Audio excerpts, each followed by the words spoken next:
Queria que você abrisse a palavra de Deus comigo lá em Hebreus 12. Esse é o caminho para que Deus fale conosco por meio da sua palavra.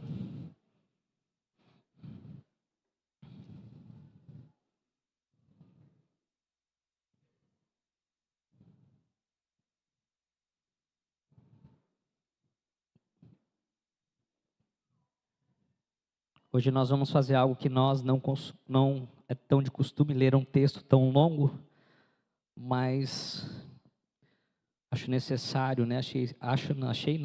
Toda a Bíblia é muito rica, né? Inclusive o livro de Hebreus, mas capítulo 12, ele nos ensina muitas coisas. Então nós vamos ler o capítulo 12, verso 14. Então se você puder abrir a sua Bíblia, senão você pode acompanhar, né, aqui no nosso telão, a leitura do texto, amém? Hebreus 12. Portanto, nós também, pois que estamos rodeados de uma tão grande nuvem de testemunhas, deixamos todo o embaraço e o pecado que tão de perto nos rodeia e corramos com paciência a carreira que nos está proposta, olhando para Jesus, autor e consumador da fé, o qual pelo gozo que lhe estava proposto, suportou a cruz, desprezando a afronta, e assentou-se à destra do trono de Deus. Considerai, pois, aquele que suportou tais contradições dos pecadores contra si mesmo, para que não enfraqueçais, desfalecendo em vosso ânimo. Ainda não resististes até o sangue, combatendo contra o pecado. E já vos esqueceste da exortação que argumenta convosco como filhos. Filho meu, não desprezes a correção do Senhor, e não desmaies quando por ele for repreendido, porque o Senhor corrige o que ama e açoita a qualquer que recebe por filho. Se suportais a correção, Deus vos trata como filhos, porque que filho há a quem o pai não corrija? Mas se estáis sem disciplina, da qual todos são feitos participantes, sois também bastardos e não filhos. Além do que tivemos nossos pais segundo a carne, para que nos corrigissem, e nos reverenciamos, não nos sujeitaremos mais ao Pai dos Espíritos para vivermos? Porque aqueles, na verdade, por um pouco tempo nos corrigiam, como bem lhes parecia, mas este para o nosso proveito, para sermos participantes da sua santidade. E na verdade, toda a correção ao presente não parece ser de gozo, senão de tristeza, mas depois produz um fruto pacífico de justiça, nos exercitados por ela. Portanto, tornai a levantar as mãos cansadas e os joelhos conjuntados, e fazei veredas direitas para os vossos pés, para que o que manqueja não se desvie inteiramente, antes seja sarado. Segui a paz com todos e a santificação, sem a qual ninguém verá o Senhor. Feche seus olhos. Espírito Santo de Deus, essa é a tua palavra. A tua palavra que é viva, a tua palavra que é eficaz e poderosa. Que a partir desse momento, as palavras, Senhor, que saiam da minha boca não sejam as minhas, não sejam apenas conceito, mas espírito e vida, que possa tomar a mente, o coração dos teus filhos, gerando em todos nós aperfeiçoamento, transformação e gerando o aumento de Cristo dentro de cada um de nós. No nome de Jesus, amém. Esse texto, irmãos, como eu disse, né, é um texto riquíssimo, onde nós vemos que o autor desse texto, ele compara a nossa vida a uma corrida. E ele diz, corramos com paciência.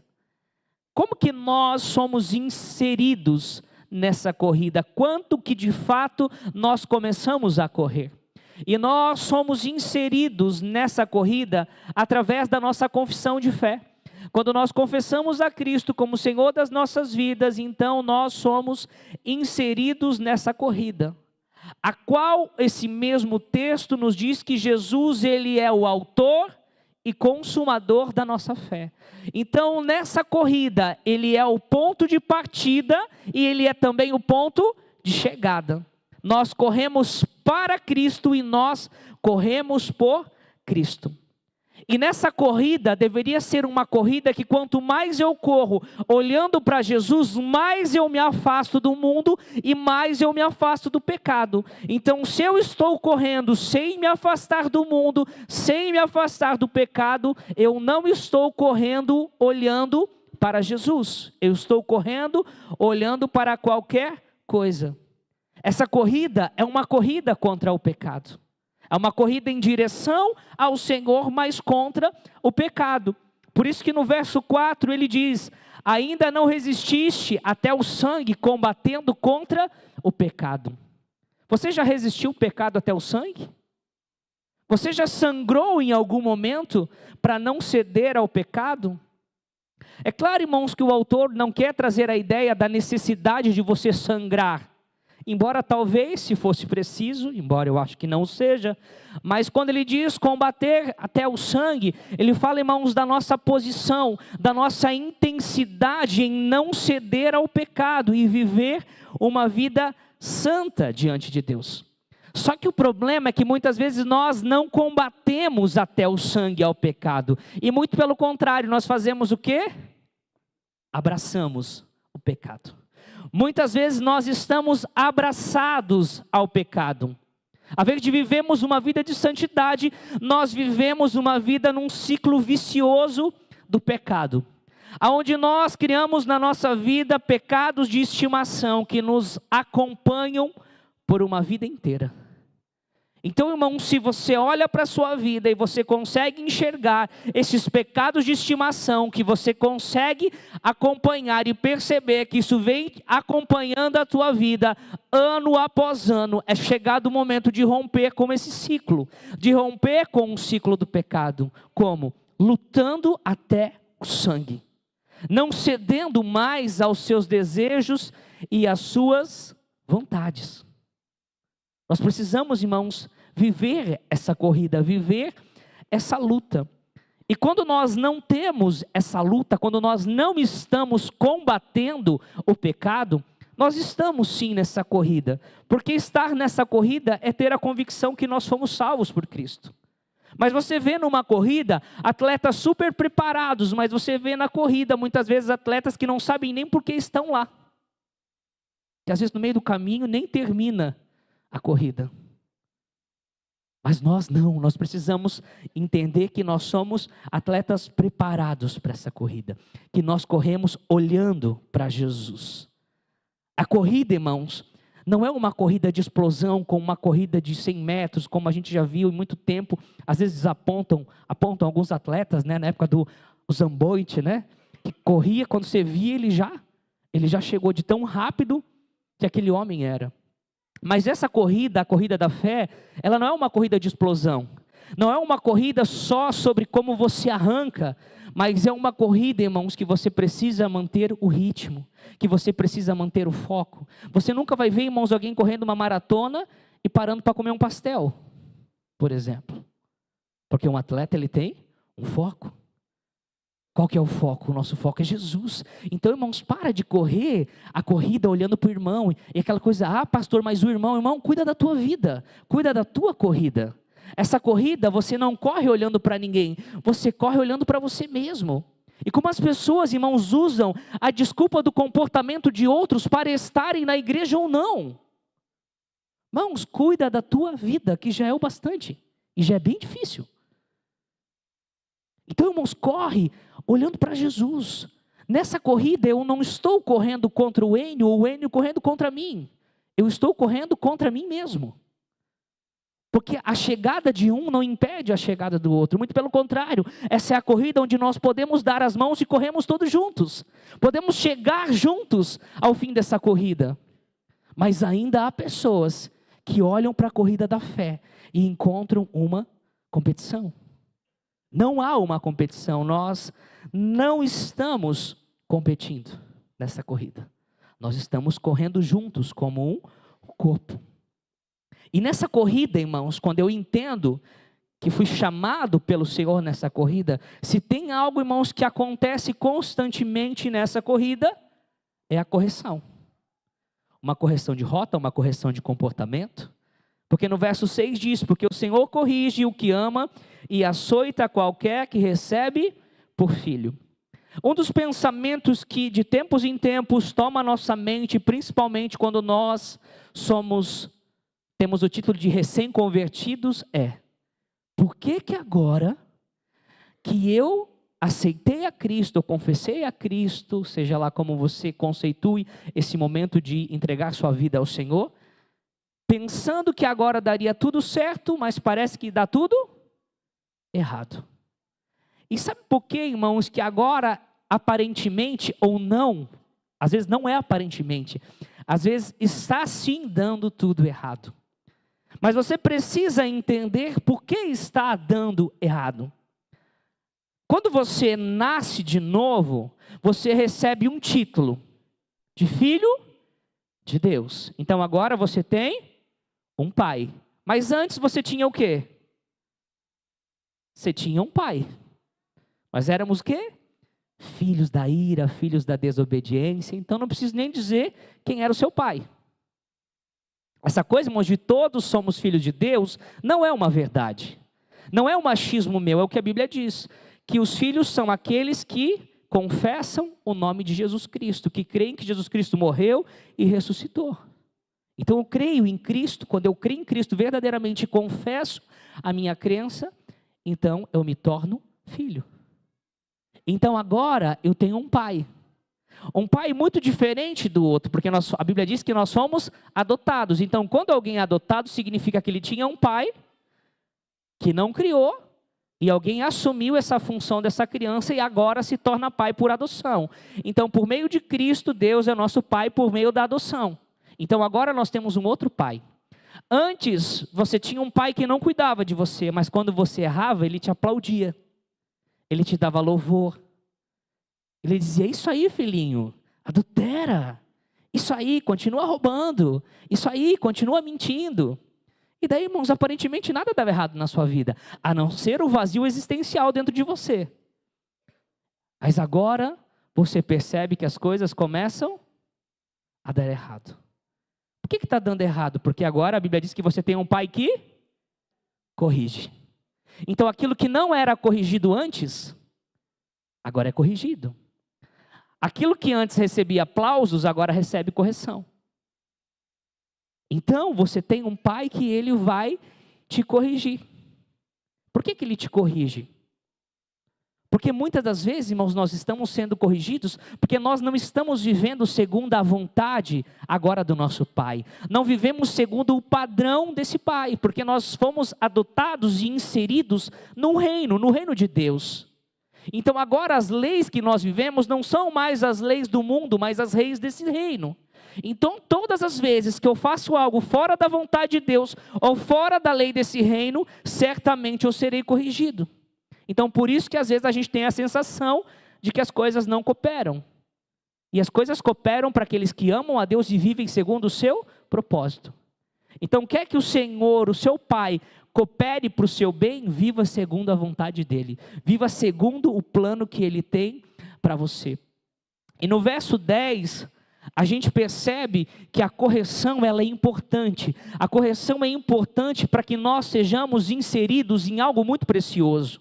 Porque ali no verso 10 você vai ver que diz assim: para sermos participantes da sua santidade.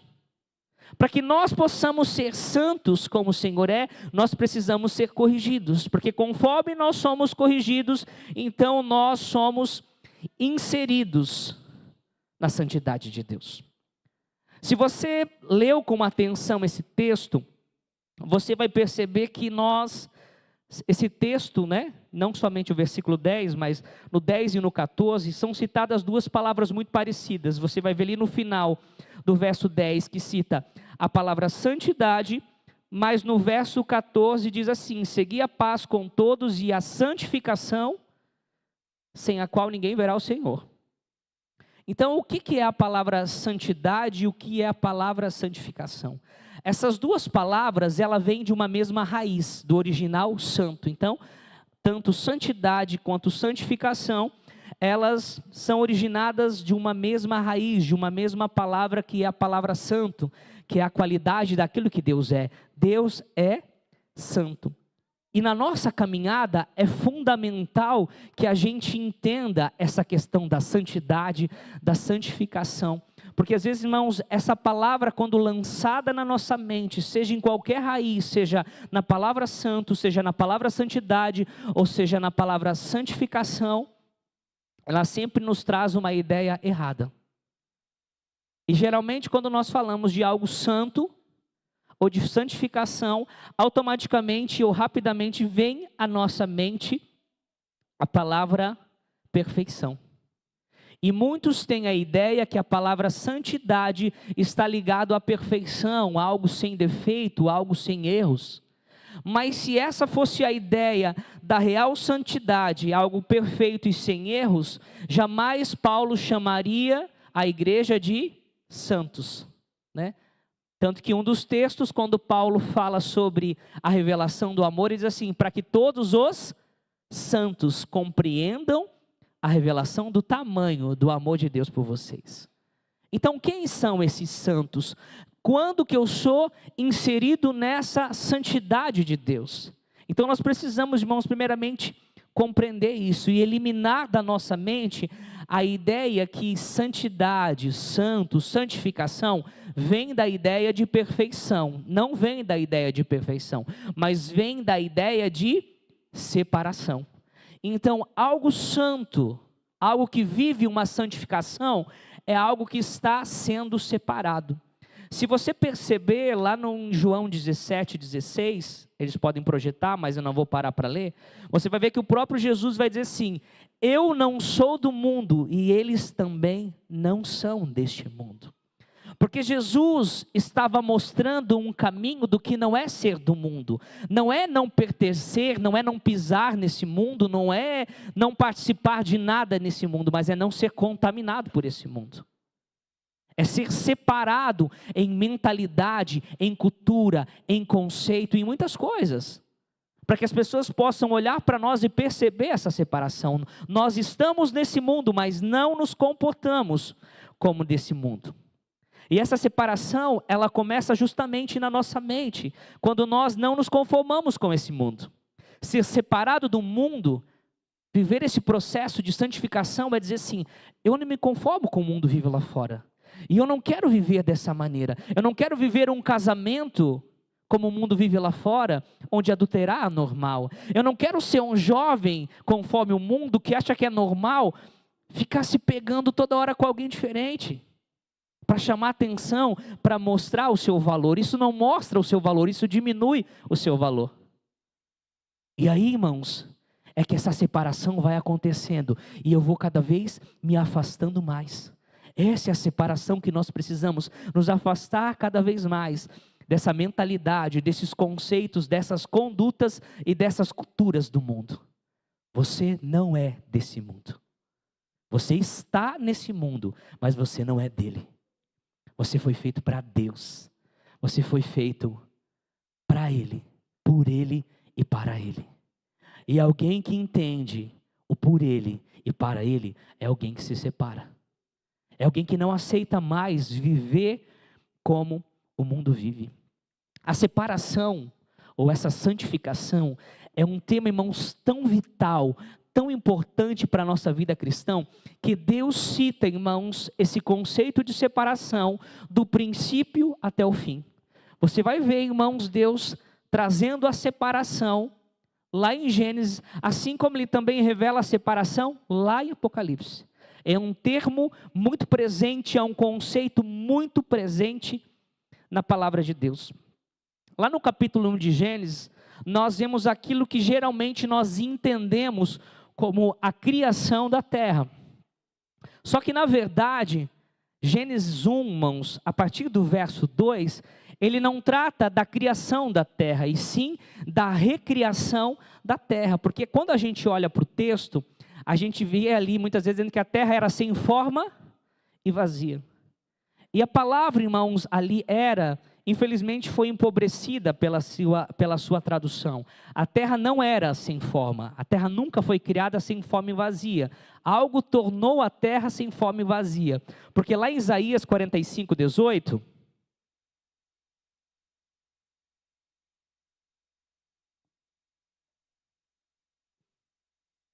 Porque assim diz o Senhor, que tem criado os céus, o Deus que formou a terra e a fez, e Ele a confirmou. Não a criou vazia, mas a formou para que fosse habitada. Eu sou o Senhor e não há outro. Então, irmãos, aqui o próprio Deus disse que Ele não criou a terra sem forma e vazia. Ele criou a terra plena para ser habitada. Então algo aconteceu nessa terra que tornou a terra sem forma e vazia. Eu queria, irmãos, projetar um videozinho, já usei esse videozinho várias vezes aqui em alguns momentos, mas eu acho muito clara essa explicação através desse vídeo do que aconteceu com a terra para que ela se tornasse então sem forma.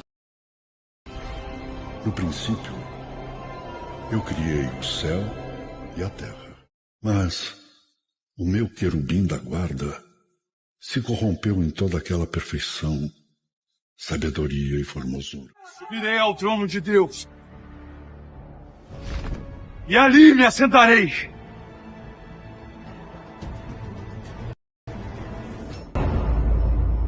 E serei como o Altíssimo.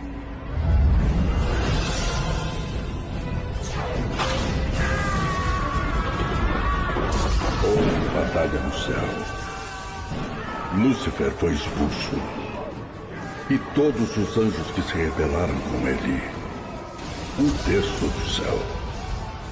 E esses anjos caídos se tornaram demônios.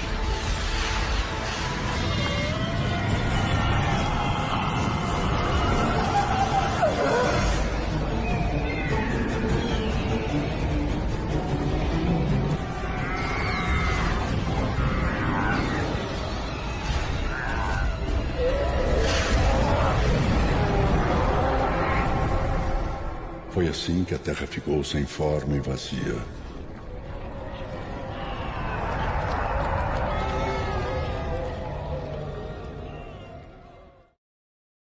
A escuridão dominava, mas meus propósitos não podem ser impedidos.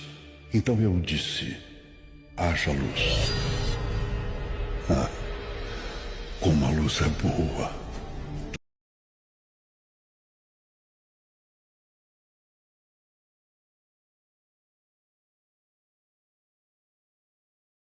Foco, mas é entender, irmãos, que a terra, ela nunca foi criada de forma vazia.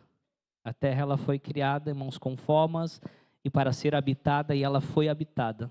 E quem habitava nessa terra não cuidou dessa terra, se corrompeu. Então, quando esses anjos, juntamente com Lúcifer caem, eles caem como se fossem meteoros, e vão destruindo a terra e tornando então a terra sem forma e vazia. Então aquilo que tinha forma e era habitado se tornou em trevas e o caos. Perdeu a sua forma, perdeu a sua beleza e perdeu tudo. E você vê lá em Gênesis então que diz que o Espírito Santo pairava sobre essa escuridão, pairava sobre esse caos, até que Deus disse: haja luz. Mas quando Deus, irmãos, disse haja luz, se você prestar atenção, você não vê uma mudança no haja luz.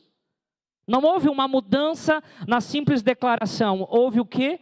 A luz revelando o caos que havia naquela terra. O que fez, irmãos, então, com que a vida se manifestasse? O que fez com que houvesse o aumento, ou a evolução da vida? Foi a que Deus foi fazendo. Se você perceber, a partir do momento depois do haja luz, Deus começa a fazer algumas separações. E essas separações que Deus faz é para que justamente pudesse então haver a evolução ou a manifestação daquilo que nós conhecemos como vida. Qual foi a primeira separação que Deus fez? Luz e trevas, E viu Deus que a luz era boa e fez separação entre luz e trevas. Depois ele separou águas, e depois separou águas e terra. Então, irmãos, se nós entendêssemos a importância da separação, nós íamos entender que conforme eu me separo, quanto mais eu me separo, mais a manifestação da vida e da glória de Deus podem se manifestar sobre a minha vida. Então, irmãos, quando nós aceitamos a Cristo, porque esse haja luz que houve na terra, houve também um haja luz dentro do seu coração. Lá em 2 Coríntios 4, 6, se eu não me engano, ele vai dizer isso. Então, assim como, né, Deus disse, haja luz, e mostrou a condição da terra, quando Deus disse, haja luz dentro de você, também revelou uma condição. E quando nós enxergamos essa condição, porque Deus que disse que das trevas resplandecesse a luz, é quem resplandeceu em nossos corações, para a iluminação do conhecimento da glória de Deus, na face de Jesus Cristo. Então, da mesma forma que houve um haja luz na terra, houve um haja luz dentro do seu coração. Mas esse haja luz, irmãos, não tem tanto poder quanto a gente imagina. Porque há muitas pessoas que elas já receberam essa luz, mas a vida delas pouco mudou. Por quê? Porque elas não fizeram essas separações. Elas não separaram luz e trevas, elas não separaram águas e águas, ou águas e terra. A primeira separação, irmãos, que a gente faz da nossa vida, ela é muito simples, porque separar, irmãos, luz e trevas é muito simples. Então, quando a gente recebe esse haja luz dentro de nós, a gente acha que a única coisa que a gente precisa se separar é do pecado. Mas conforme essa luz vai resplandecendo, ela vai brilhando cada dia mais dentro do nosso coração, a gente vê e percebe que há separações muito mais minuciosas, como a separação entre águas e águas, ou entre águas e terra. E essas separações minuciosas que precisam ser feitas, é a nossa separação de coisas lícitas. Que você aceita Jesus e pensa, não, eu só preciso abandonar o pecado e está tudo certo. Daqui a pouco você entende que abandonar o pecado é pouco. Que você precisa de uma separação mais minuciosa. Que você precisa se separar de tudo aquilo que te afasta da vontade de Deus. De tudo aquilo que te separa do propósito de Deus. Tudo aquilo que vai contra a vontade de Deus. E quando nós vamos nos separando de tudo isso, então, irmãos, vai crescendo em nós a manifestação da vida, vai crescendo em nós a manifestação da glória de Deus, porque há pessoas que elas até querem ser transformadas, mas elas não se separam. Então, se você não se separa, você fica impedido que a glória de Deus se manifeste. Quer que a glória de Deus se manifeste? Se separe. Se separe cada dia mais. É como se houvesse uma linha, irmãos, demarcatória, como você vê, se você olhar para o meio do corredor, você consegue enxergar uma linha demarcatória no piso, que divide, né, um piso do outro. E tem pessoas, irmãos, que elas querem se separar, mas andando em cima de uma linha. Só que andar em cima de uma linha demarcatória é muito perigoso, porque a qualquer momento você pode cair para o lado errado. Então, irmãos, se separar é andar quanto mais longe possível dessas linhas demarcatórias. Quando nós olhamos, irmãos, essas guerras que acontecem entre alguns países, você já percebeu que geralmente o pior lugar são nessas linhas divisórias entre dois povos? Onde parece que a terra não é de ninguém, não, é desse lado, é desse, e fica aquele caos, porque a separação não está bem clara, não há uma separação bem dividida. Então, irmãos, vamos definir com clareza o quão separado nós queremos estar para o Senhor. Nós precisamos entender algo, um conceito interessante. Quando nós falamos de justiça, a justiça não é algo que eu posso crescer em justiça. A justiça, ela é simplesmente um estado. Ou se é justo, ou não se é justo. Em alguns filmes, irmãos, você vai perceber quando se está sendo julgado um crime, você nunca vai ouvir assim, eu te declaro meio culpado, eu te declaro meio justo, ou é justo, ou é culpado. Você pode receber a pena mais branda que for, achava que ia ficar 10 anos preso, ficou 1 mês. Mas mesmo com aquele 1 mês de prisão, você vai ser declarado o quê? Culpado. Então, irmãos, quando o assunto é justiça, não se tem essa diferenciação como a gente tem da santidade. Porque a justiça é apenas um estado. A justiça é algo que eu recebo da parte do Senhor. A santidade eu recebo um estado, mas o caminho não. Então, quando nós falamos da palavra santidade, nós falamos de um estado, ou seja, de uma posição. Quando nós falamos da palavra santificação, nós falamos de um processo. Então, a justiça não tem um processo de crescer em justiça. mas a santidade sim. A santidade é algo que eu posso aceitar um processo de crescimento, de separação, de afastamento do mundo. Sabe onde nós podemos perceber isso? Quando nós olhamos para o tabernáculo. Quando nós olhamos para o tabernáculo, nós entendemos que todo tabernáculo era um lugar santo. Todo tabernáculo era santo. Mas dentro desse lugar santo, haviam 3 regiões diferentes, com acesso a públicos diferentes. Onde nós tínhamos o átrio, o lugar santo e o lugar santíssimo. E era um caminho que você andava dentro do tabernáculo, você entrava no átrio, caminhava até o lugar santo, e se você continuasse caminhando, você então entraria nesse lugar santíssimo. Um processo, crescendo em santidade. E quanto mais eu cresço nesse processo de santidade, mais eu vejo a glória de Deus. Porque aonde que estava literalmente a glória e a presença de Deus? No átrio? No lugar santo? Não, lá no lugar santíssimo. Então, quanto mais eu me separo do mundo, mais eu posso desfrutar da glória e da presença de Deus. Mas como eu me separo? Como que eu me protejo do mundo? Você vai ver, irmãos, que a forma mais eficaz de se separar algo, ou separar algo, é criando barreiras, criando muros, colocando véus. Por exemplo, o lugar santíssimo era separado por uma barreira. Qual que era essa barreira? Tinha um véu muito espesso. Então Deus sempre fez separação. Deus é um Deus de separação. E às vezes é isso que nós não entendemos. Nós queremos viver para Deus, queremos as bênçãos de Deus, mas não queremos nos separar do mundo. Nós gostamos demais do mundo, e isso é um perigo, quando nós gostamos muito do mundo.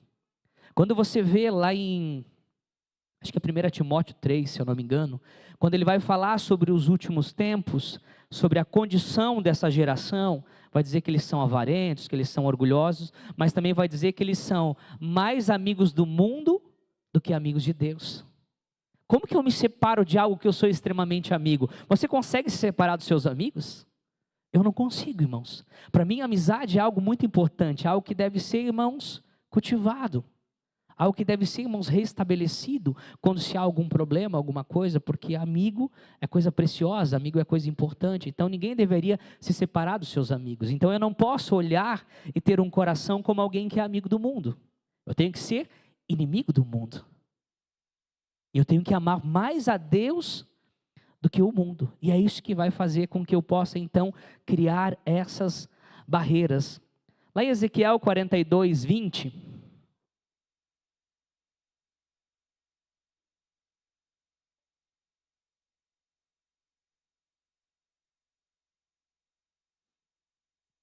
E mediu pelos 4 lados, e havia um muro em redor, de 500 canas de comprimento e 500 de largura, para fazer separação entre o santo e o profano. Nós precisamos, irmãos, edificar muros sobre as nossas vidas. Muros que possam separar aquilo que é santo daquilo que é profano. O livro de Ezequiel, irmãos, ele é escrito durante o exílio na Babilônia, onde o povo estava vivendo como escravo. E nesse tempo Deus dá uma visão a Ezequiel, do templo, da reconstrução, de várias visões. Mas aqui, irmãos, nós precisamos entender que o principal problema que levou aquele povo cativo não foram, irmãos, as construções físicas que foram derrubadas, mas foram os muros que foram derrubados sobre a mente deles. Um povo que não fazia mais separação entre o santo e o profano. Então você vai ver que quando o povo de Deus não fazia essa separação entre o santo e o profano, muitas vezes o próprio Deus entregava o seu próprio povo. Você vai ver a Bíblia dizendo que Deus entregou, o povo na mão dos midianitas, por exemplo. Por que Deus entregou eles? Para correção, para disciplina. Para que eles percebessem que a conduta e a vida deles estava totalmente errada. Para que eles entendessem que os muros sobre a mente deles foram destruídos. Os muros que separavam o santo e o profano foram derrubados sobre a mente daquele povo. Então foram levados como uma espécie de escravos. E aí, irmãos, o que era para ser um lugar seguro deixou de ser um lugar seguro. Semana passada, Silvio ministrou sobre Jesus Cristo como o nosso refúgio. E quando nós falamos de um refúgio deveria ser um lugar seguro. Se você estava aqui semana passada, você vai lembrar de algumas fotos que a Sil mostrou. O que mais te chamou atenção naquelas fotos que foram mostradas como refúgio? O que elas não tinham? Muros, muralhas, que realmente tornassem aqueles lugares seguros. Não adianta, irmãos, você dizer que você está em Cristo se você não levanta muros de santidade. Aí aquilo que é para ser um lugar seguro, deixa de ser um lugar seguro. Tem um conceito de seguro, mas verdadeiramente deixou de ser um lugar seguro. Porque Cristo vai ser um lugar seguro se nós entendemos a nossa responsabilidade de edificarmos muros sobre as nossas vidas. Para impedirmos que o profano entre, para que o mundano entre e se torne normal dentro das nossas vidas. Se você é um crente mais antigo como eu, talvez você lembre de uma palavra, secular. Quantos já ouviram nessa palavra? Eu não acho problema ouvir música secular. Eu não acho problema ter amigos no secular. Eu não acho problema ter um trabalho secular, porque o que importa é o que eu faço quando eu estou na igreja. Daí a gente aceita uma vida na igreja e uma vida fora. Sabe por que eu aceito isso? Porque eu já destruí os muros. Daí eu começo a deixar, irmãos, naturalmente o profano ou o secular entrar na minha vida. Se você levantasse verdadeiramente muros de santificação, de separação, você jamais aceitaria nada secular sobre a sua vida. E você entenderia que os muros à sua volta tornam tudo que está dentro do muro protegido e santificado pelo Senhor. Seu trabalho não é secular. Seu trabalho é santo, seus amigos são santos, seu relacionamento é santo, sua profissão é santa e o seu trabalho é santo. Tudo na sua vida é santo quando você realmente levanta esses muros. Não aceite, irmãos, essa frase na sua vida. Pastor, mas o meu trabalho não tem nada. Irmãos, o teu trabalho pode não estar você o tempo todo falando da palavra de Deus, mas isso não diz que o seu trabalho não é santo. Ou você acha que alguém que está o dia inteiro trabalhando lá numa máquina, aquilo não faz parte do propósito de Deus? Então você acha que você está dentro de um trabalho por engano? Aquilo que você faz é um engano? Não é, irmãos. Nós precisamos tornar tudo na nossa vida santo, porque tudo que é santo faz parte do propósito de Deus. E está vendo como a gente mesmo às vezes aceita o profano com facilidade? Não, pastor, isso aqui é só meu trabalho secular. Faz mal se eu faço isso ou se eu faço aquilo. As pessoas têm que entender, o meu trabalho não, ninguém tem que entender, irmãos, um trabalho que vai contra a palavra de Deus. Você como um filho de Deus não deveria aceitar. Pastor, meu irmão, Deus vai te dar o trabalho. Mas você não deveria aceitar um trabalho onde as leis são profanas, onde o seu comportamento nesse trabalho precisa ser profano. Porque você é santo. E alguém santo precisa viver nesse processo de santificação ao Senhor. Então, irmãos, não aceite que nada da sua vida esteja separado do propósito, que tudo esteja dentro dessa realidade. No começo da pregação eu falei que o assunto separação, ele está desde o começo até o fim. Então, no começo nós vemos a separação, através da separação entre luz e trevas, águas e terra. Mas se você vê, irmãos, há mais algo muito interessante lá em Gênesis que mostra essa separação.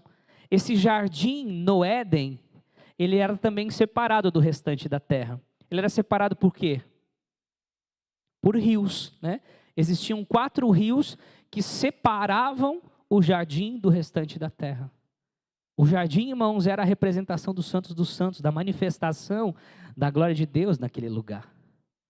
E nós, irmãos, precisamos buscar essa separação. A nossa vida, irmãos, constantemente deveria estar a nossa atenção aos muros que nós precisamos levantar. E lá em Apocalipse 21, quando fala sobre a Nova Jerusalém, lá em Apocalipse 21, 11 e 12, diz assim: E tinha a glória de Deus, e a sua luz era semelhante a uma pedra preciosíssima, como a pedra de jaspe, como um cristal resplandecente. E tinha um grande e alto muro. Você conseguiu perceber? Que essa nova Jerusalém, essa cidade aonde o Senhor manifestará o seu reino, ela tinha o quê? Ela tinha não, né? Ela tem o quê? Um muro. Por que ela tem um muro? Para proteger essa cidade. Para proteger, irmãos, para que aquilo que aconteceu no jardim não aconteça na Nova Jerusalém. O jardim também tinha um muro chamado Adão. O que Deus falou que Adão tinha que fazer no jardim? Guardar, proteger. O que o muro faz? Guarda e protege. Só que aquele muro se roiu muito facilmente. Aquele muro foi destruído muito facilmente. Mas agora esse muro, irmãos, da Nova Jerusalém, é um muro construído pelo próprio Deus. O muro que não terá falhas. O muro que não poderá ser abalado e nem destruído. O mundo que vai garantir que nós estaremos no lugar da manifestação da glória de Deus. Onde nenhum mal, onde nenhuma manifestação vai poder entrar nesse lugar. Porque há um grande muro. Será que na sua vida há a construção de um grande muro? Ou será que teu muro está todo furado, todo quebrado? Teu muro é 2 tijolinhos, onde você, qualquer um, pula por cima desse muro? Aqui falamos sobre um alto e grande muro. Aquilo que nós precisamos construir à nossa volta é um alto e grande muro. Mas construir muros não é uma tarefa fácil. E se nós decidimos, irmãos, construir muros, nós sempre vamos enfrentar muitos opositores na construção dos nossos muros. Lá no livro de Neemias, nós vemos sobre a reconstrução dos muros. E se você for ler essa história, muito interessante, há 2 nomes que se opõem a essa construção, que é Sambalate e Tobias. Eram autoridades de povos, irmãos, que eram povos como se nós pudéssemos dizer assim, parentes distantes de Israel. Próximos de certa forma em sua geografia, mas totalmente distante em seus princípios e cultura. Né? A origem deles, um dia, se você pegar os antepassados, tanto de Sambalate e Tobias, um dia foram do povo de Israel. Mas, conforme as suas decisões e esses muros foram se ruindo da vida deles, eles deixaram, irmãos, toda a natureza de Israel ir embora e praticamente se desconectaram de qualquer ligação cultural ou espiritual com o povo de Israel. E através da figura desses homens, nós vemos que esses 2 povos, né, os amonitas e os samaritanos, né, eles se opuseram fortemente a essa decisão de reconstrução dos muros. E lá em Neemias 4, do 1 ao 3,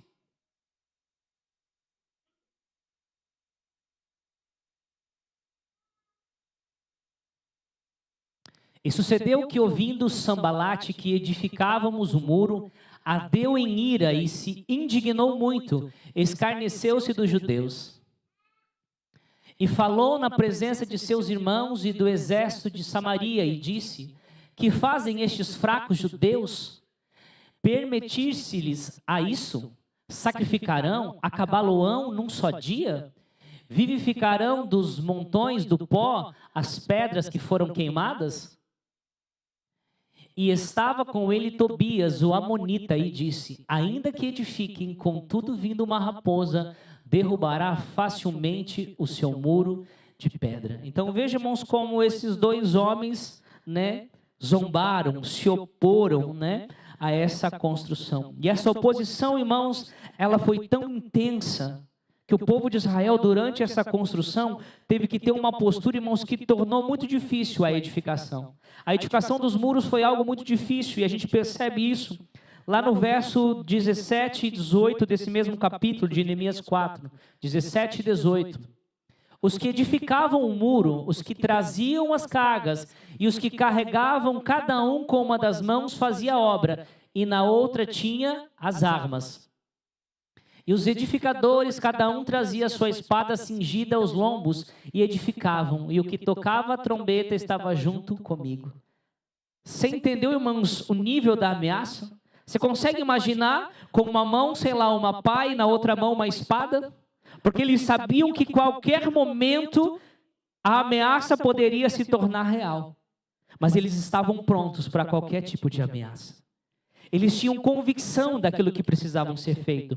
Eles sabiam que levantar muros não era uma tarefa fácil, mas em nenhum momento toda aquela oposição fez com que eles desistissem. Mesmo diante de ameaças, mesmo tendo que edificar com uma mão e segurar armas em outras mãos, eles continuaram levantando os muros. Sabe qual é o nosso problema? A gente até começa a levantar muros, mas na primeira ameaça, não vou me incomodar com isso. Não quero me incomodar com isso. Não quero me incomodar. Irmãos, alguém que tem responsabilidade no mundo espiritual precisa se incomodar. Não dá para fugir da incomodação. É necessário resolver aquilo que incomoda. E não ter muros incomodava o povo, porque como aquele povo ia se reestruturar desprotegidos daquela forma? Por que aqueles outros povos não queriam, irmãos, a reconstrução dos muros? Porque eles não queriam uma Israel restabelecida, uma Israel reerguida. E tem gente que é assim, ela se levanta, se opõe porque ela não quer você reerguido, ela não quer você fortalecido, ela quer você caído. Só que muitas vezes ela não demonstra a real intenção. E ela vem muito disfarçada, muito sutil. Não, mas meu Deus, tudo isso. De novo você vai na igreja, meu Deus, mas já não foi na célula? Precisa ir no culto também? Curso de maturidade? Você é doido? Para que tudo isso? Daí você pode não dizer, mas dentro do seu coração você já está concordando com tudo isso. E quando você está concordando, achando que você está fazendo demais, seus muros estão ruindo, seus muros estão caindo, os seus muros estão enfraquecendo. E talvez eles ainda não caíram, mas eles podem cair a qualquer momento, porque eles não têm uma estrutura sólida.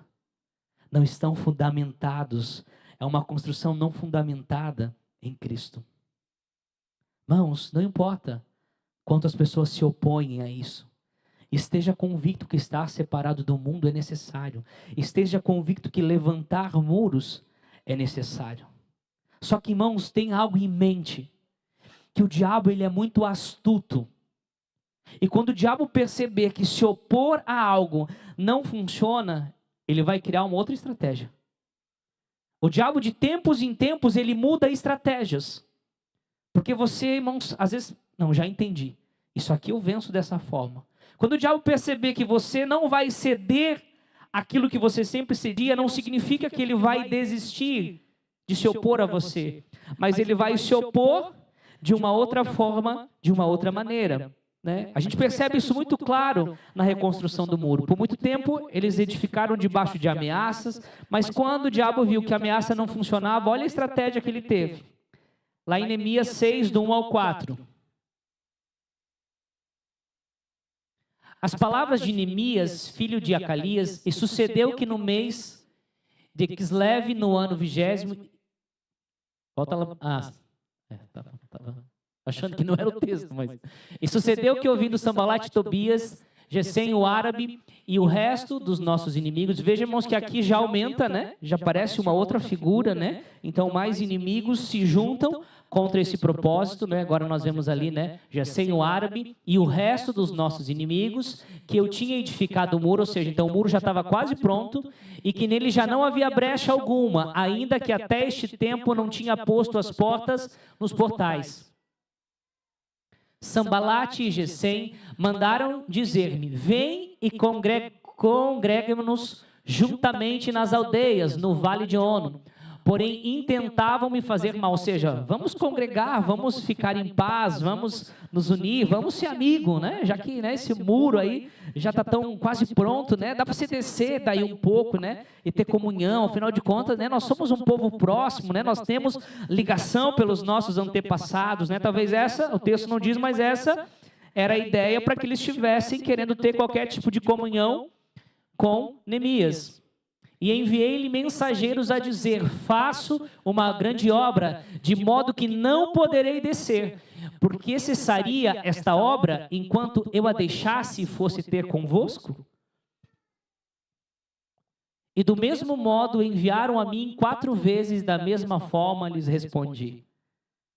Por 4 vezes, desce daí. Vem congregar conosco, vem ter qualquer tipo de comunhão conosco nas aldeias. Mas Neemias disse, eu tenho uma grande obra a fazer. Será que você consegue sentir no seu coração que você tem uma grande obra a fazer? Será que você consegue compreender que assim como Neemias, nós precisamos construir muros à nossa volta? Precisamos construir muros, irmãos, em volta da nossa casa, do nosso trabalho, do nosso ministério. Tudo, irmãos, na nossa vida precisa estar envolto por muros. Porque se você perceber o muro, ele conserva, protege o que está dentro e exclui aquilo que está fora. Irmãos, é chegado o tempo de excluir da nossa vida. Tudo que não está dentro do muro precisa permanecer fora desse muro.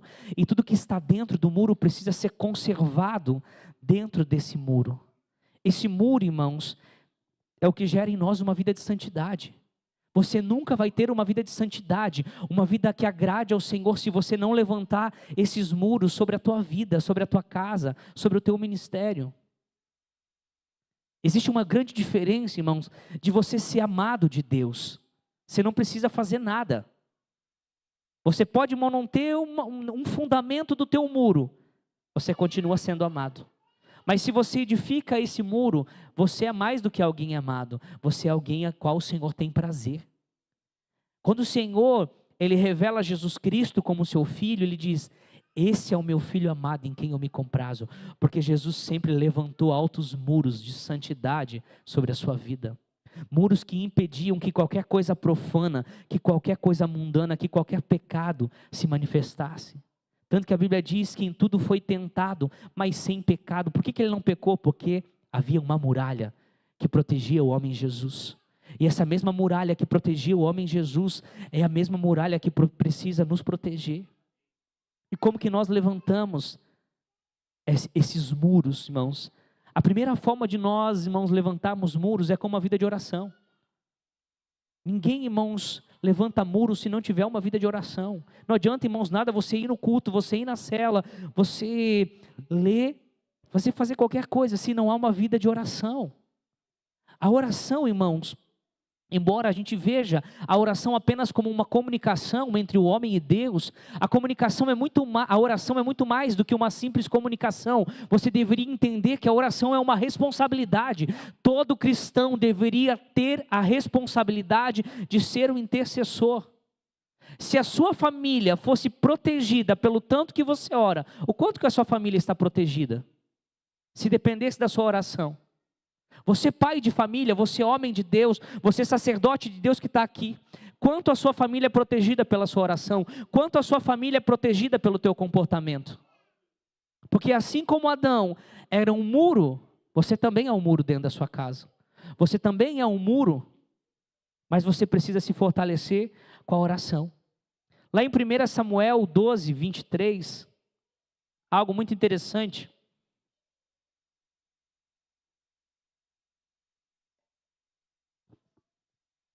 E quanto a mim, longe de mim que eu peque contra o Senhor, deixando de orar por vós. Samuel, ele entendia que deixar de orar já era uma vida de pecado. Quando nós, irmãos, entendemos a oração, não apenas como uma comunicação, mas uma responsabilidade, e nós deixamos a nossa responsabilidade, nós já estamos pecando. Ai de mim, deixar de orar pecando contra o meu Deus. Então, irmãos, é chegada a hora de nós nos levantarmos verdadeiramente como pessoas que oram. Ah, pastor, então precisa criar um ministério de intercessão? Não, precisa ser uma igreja que vive um ministério de intercessão. Porque senão, irmão, se a gente cria esses movimentos, daí as pessoas entendem, pronto, lá está o ministério de intercessão, é eles que precisam orar. Não existe, irmãos, ministério de intercessão, todos nós fazemos parte desse ministério, todos nós deveríamos viver essa responsabilidade de orarmos, irmãos, de ter uma vida de oração. Principalmente você que aceitou um chamado, que disse sim ao chamado de Deus. Seja você um líder em treinamento, seja você um líder, um supervisor ou um pastor, se você não tem vida de oração, você já está pecando contra o Senhor. Porque você não foi forçado a uma responsabilidade. Você disse sim, espontaneamente ao Senhor. Voluntariamente nós entregamos a nossa vida ao Senhor. E nós precisamos viver, irmãos, dentro dos padrões de uma vida ao Senhor. E uma vida ao Senhor exige de nós uma vida de oração. Exige de nós, irmãos, uma vida de adoração. Quando nós adoramos a Deus, irmãos, nós estamos protegidos. Porque a adoração atrai a presença de Deus para a nossa vida. E aonde a presença de Deus está, nós estamos protegidos. Por isso que muitas vezes nós vemos filhos de Deus, irmãos, que aparentemente às vezes são tomados por alguma situação. Por quê? Porque muitas vezes deixaram o lugar da presença de Deus. O lugar da presença de Deus não é limitado, irmãos, por paredes. Essa igreja não é o lugar da presença de Deus, se você não estiver aqui com o coração correto. O seu coração precisa ser o lugar da presença de Deus, protegido por marcas de adoração. Quando você for cercado de adoração, você vai estar protegido. Outra forma, irmãos, de levantar muros é lendo a palavra de Deus. Quanto você gasta do seu tempo lendo a palavra de Deus? O que acontece na nossa mente quando nós lemos a palavra de Deus? Quando nós lemos a palavra de Deus, irmãos, muros são levantados dentro da nossa mente, conservando dentro desse muro toda a verdade e rejeitando toda a mentira, todo o engano que o mundo lança sobre as nossas mentes. Você pode não perceber, mas o mundo está o tempo todo lançando dados inflamáveis contra a sua mente, tentando te fazer acreditar em mentiras e enganos. Só que às vezes essas mentiras e enganos não parecem muito pecaminosas, não parecem muito destrutivas, parecem às vezes até bonitas. Como assim o mesmo citou: cuida da tua casa, cuida da tua família, não gasta tanto tempo assim com o teu ministério. Esse conceito está errado, depende de como ele é aplicado, depende de como ele está chegando na sua mente. Mas agora, se eu tenho a verdade através daquilo que eu leio, eu vou entender a importância do meu chamado, eu vou entender a importância do ID que o Senhor separou para mim. E isso não vai tirar a responsabilidade dentro da minha casa, a responsabilidade com a minha família. Porque eu entendo que eu preciso levantar muros dentro da minha casa e muros também para o meu ministério. Os israelitas, enquanto eles construíam, eles jamais deixavam a espada sempre estava aqui, ó. Quando os inimigos vierem, eu vou atacar, eu vou me defender. E esse é o nosso problema. Às vezes a gente está construindo um muro, mas já esqueceu da espada. A gente já esqueceu da palavra. A gente acha que pode construir do nosso jeito e da nossa maneira, mas quando o Senhor, da imagem do tabernáculo, Ele diz: faz conforme tudo aquilo que eu tenho mostrado. Faz conforme tudo a visão que eu te dei. A visão que Deus quer te dar, irmãos, está aqui na Bíblia. Para de esperar, irmãos, profeta vir na tua casa. Para de esperar o eis que te digo. E deixa o Senhor dizer, deixa o Senhor falar ao teu coração, quando você realmente se debruçar sobre a palavra de Deus. Para de querer tudo mastigado. Para de querer as coisas muito fáceis. E hoje, irmãos, tem irmãos que ele está esperando. Não estou esperando Deus falar comigo através de um profeta. Estou esperando um profeta se levantar. Irmãos, deixa o Espírito Santo se levantar através da palavra de Deus. Deixa Ele ser luz para o teu caminho. Deixa Ele iluminar teu caminhar. Deixa a palavra cumprir o papel dela. A palavra é o próprio Cristo manifestado a nós. E nós estamos buscando, irmãos, por outros caminhos. Outra forma, irmãos, de levantar muros são as nossas amizades. Amigos, irmãos, que são como muralhas na nossa vida.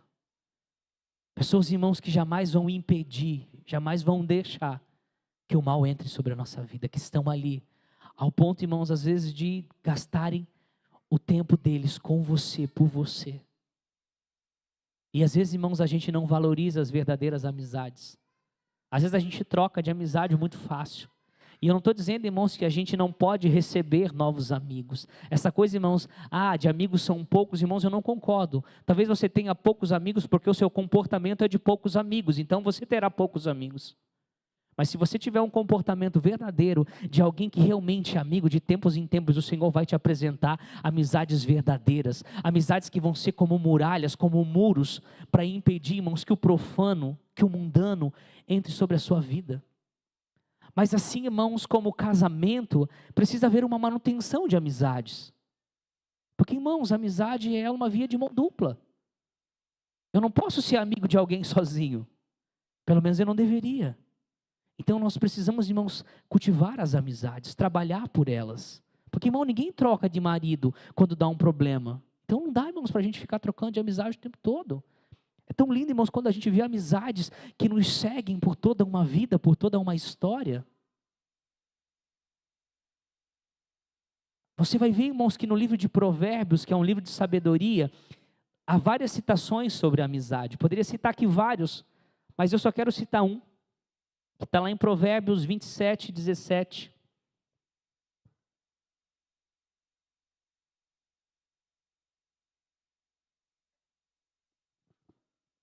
Como ferro com ferro se afia, né, algumas versões mais fácil, assim o homem afia o rosto do seu amigo. Resumindo, assim, irmãos, como o ferro trabalha o ferro, afia o ferro, aperfeiçoa o ferro, assim um amigo pode aperfeiçoar outro amigo. Você tem, irmãos, pessoas que te aperfeiçoam? Você tem pessoas que chamam a sua atenção? Porque esse é o verdadeiro amigo. O verdadeiro amigo não é o que a gente brinca, se precisar eu enterro um corpo com você. Não, é o que vai fazer você desenterrar o corpo e ir lá mostrar o corpo. Esse é o verdadeiro amigo. Né? As que enterram o corpo já estão se manifestando. Essa não é, irmãos, a verdadeira amizade. Você não precisa de um amigo para enterrar um corpo com você. Você precisa de um amigo para desenterrar o corpo e lá levar o corpo onde tem que ser levado. Pode me prender junto com ela que eu enterrei. E isso é um verdadeiro amigo. Então, verdadeiros amigos, irmãos, te aproximam de Deus. Te corrigem. Não avalizam o seu erro. Ah, mas tu estava certa, tu tinha que fazer isso mesmo, né? Não, tu não tinha. Amigo diz assim, não, tu não tinha que fazer, tu vai lá consertar isso aqui. E eu vou contigo. Isso é uma amizade, irmãos, que é uma muralha que nos protege.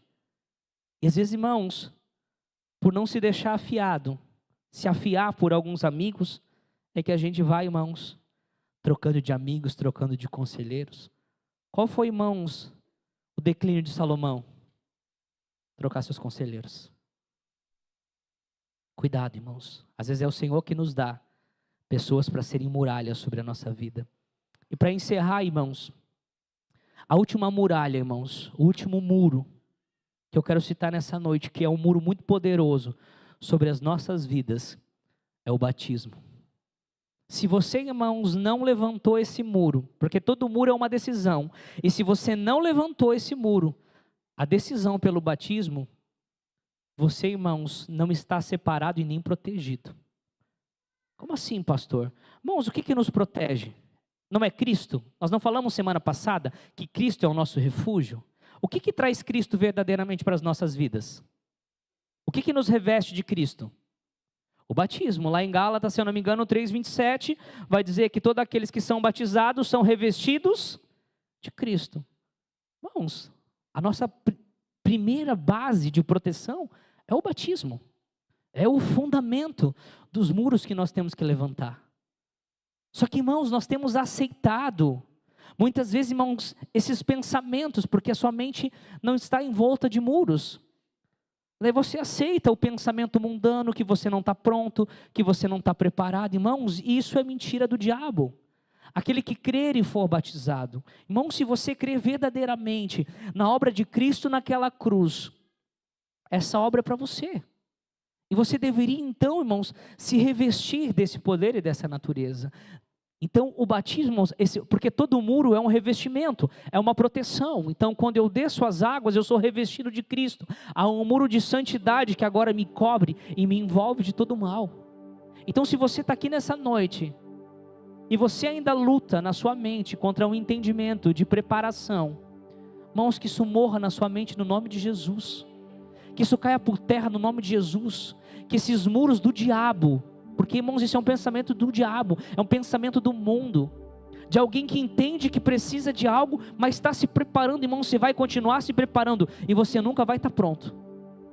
Porque não é sobre um preparo, é sobre uma decisão. Então se você está aqui, irmãos, não vou fazer pergunta, não vou fazer apelo, irmãos, porque isso tem que ser uma decisão convicta no seu coração, porque eu não estou aqui oferecendo uma mercadoria ou querendo aumentar o número de membros da igreja, porque o batismo não é para a igreja, o batismo é para o reino dos céus. E daí você decide se você quer fazer parte do reino dos céus ou não. A Bíblia diz que é necessário nascer da água e do Espírito para entrar no reino do céu. Daí você, irmãos, deixa a palavra se manifestar no seu coração ou não. Você deixa agora a palavra levantar muros ou destruir muros. Eu não sei o que a palavra precisa fazer, porque ao mesmo tempo ela levanta e outros ela destrói. E que talvez ela possa destruir nesse momento qualquer conceito de preparação. Não é, irmãos, sobre o meio, não é sobre o fim, é sobre o começo. O batismo é só o começo. O batismo talvez seja, irmãos, nessa corrida, o primeiro passo é o confessar, e o segundo passo é o batismo. Se você não vai para o batismo, você fica assim, ó, tentando dar mais um passo, e a verdade é que você vai estar parado, até que o segundo passo aconteça. Não esteja parado nessa corrida, esteja olhando para Jesus, o autor e consumador. E esse autor e consumador nos chama para viver esse princípio. Quero te convidar a ficar de pé. Eu quero que nesse momento você possa pedir ao Espírito Santo de Deus, que você possa pedir ao Espírito Santo de Deus, que Ele sonde o mais íntimo do teu coração, o mais íntimo da tua mente, e que Ele te mostre áreas da sua vida, onde os muros caíram, onde os muros estão destruídos, como estruturas fracas, e que hoje Ele possa te mostrar, falar claramente ao teu coração: filho, hoje eu estou reerguendo muros no teu coração. Estou reerguendo muros sobre o teu ministério. Eu estou reerguendo muros sobre o teu casamento. Eu estou reerguendo muros lá no teu trabalho, porque você tem caído lá no teu trabalho. Lá no teu trabalho você não tem sido um homem de Deus. Lá no teu trabalho você não tem sido uma mulher de Deus. Eu não sei que muros caíram, mas creia que o Senhor pode levantar muros. Que o Senhor possa reerguer muros que protejam a sua vida. Ore ao Senhor, fale com o Senhor nesse momento.